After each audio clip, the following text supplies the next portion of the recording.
Hello, magandang araw po sa inyo. Ako po si Ian Sanchez.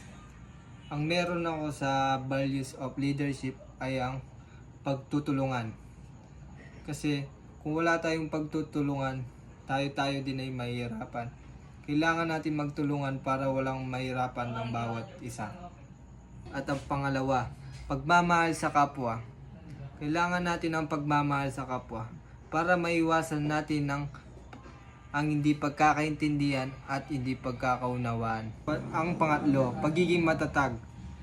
Kailangan natin maging matatag para makuha natin ang aktibidad at mga proyekto na gusto nating makamit.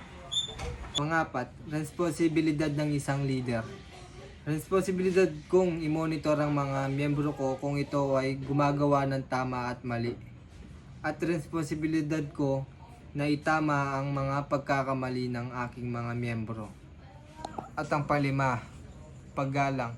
Kailangan natin galangin ang nakakataas sa atin at nasasakupan. Dahil kung wala tayong respeto sa nakakataas natin, wala rin kwenta ang pagiging leadership. Hello? Ako nga pala si Ian Sanchez from Charlie. Sana may natutunan at nakuha kayong impormasyon mula sa akin. Yun lamang po. Maraming salamat.